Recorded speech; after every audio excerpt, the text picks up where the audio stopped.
In this video, we dive into one of the most incredible true survival stories ever told.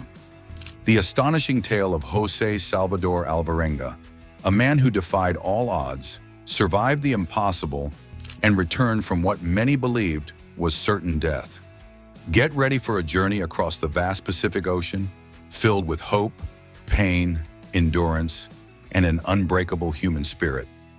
José Salvador Alvarenga, a seasoned fisherman from El Salvador, lived in Mexico and worked on small fishing boats along the Pacific coast.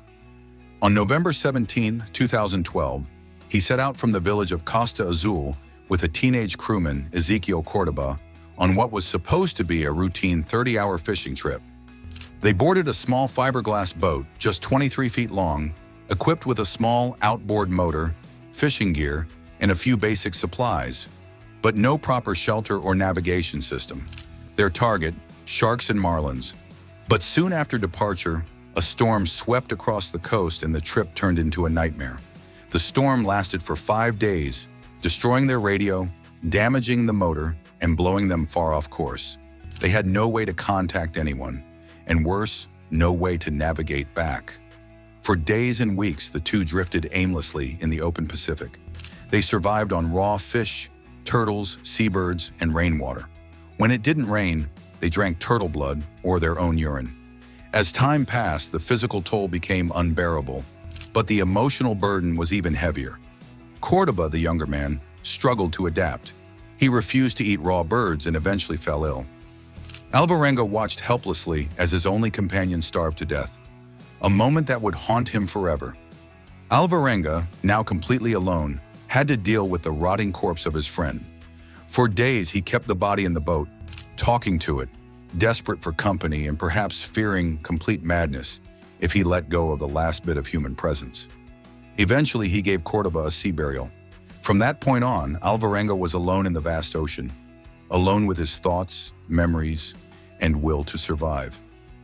Over the months, Alvarenga adapted to life at sea like a castaway from another era. He learned how to catch fish with his bare hands, trap birds that landed on the boat, and even snare turtles by flipping them over. His survival instincts became sharper, and despite the extreme conditions, scorching sun, storms, hunger, and solitude, he clung to the hope of rescue. He watched hundreds of ships pass in the distance, screaming and waving, but none saw him. He even contemplated suicide but held on, believing in the possibility of a miracle. That miracle finally came more than a year later. On January 30th, 2014, after 438 days adrift and traveling more than 6,000 miles across the Pacific Ocean, Alvarenga's battered boat washed ashore on a remote island in the Marshall Islands, Ebon Atoll. A local couple spotted the bearded, emaciated man crawling on the beach, wearing only ragged underwear. They rushed to help and notified authorities. He had survived more than 14 months lost at sea, an almost unthinkable feat. The world was stunned. Many doubted his story at first, suspecting a hoax, but over time, details matched. His physical condition aligned with the ordeal, and even ocean currents supported the direction his boat traveled. Experts called it the most extended case of solo survival at sea ever recorded. Alvarenga was taken to a hospital and treated for dehydration, sunburns, and malnutrition. He slowly regained strength, though emotionally the trauma lingered. He suffered from nightmares, guilt over Cordoba's death, and a deep fear of the sea. When he finally returned home to El Salvador, he was welcomed as a miracle man, a symbol of endurance and faith. Later, he told his story in interviews in a book titled 438 Days, co-written with journalist Jonathan Franklin.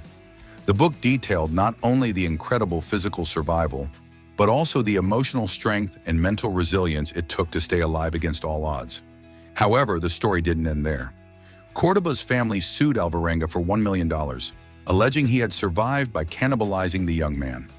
Alvarenga vehemently denied it, insisting that Cordoba had died of starvation and sickness. The case stirred controversy, but no evidence supported the claims, and the lawsuit faded into the background. Today, José Salvador Alvarenga lives a quiet life away from the sea. He avoids boats and rarely speaks of his ordeal without emotion. His story, though, remains one of the greatest real-life survival tales ever told. not just of enduring physical hardship, but of battling loneliness, despair, and the haunting silence of the endless ocean. If you were inspired or amazed by this unbelievable story of courage and survival, don't forget to like, share, and comment your thoughts below. Let us know what you would have done in Alvarenga's place. Would you have survived? Subscribe for more powerful true stories that remind us how far the human spirit can go. Thanks for watching. See you in the next video.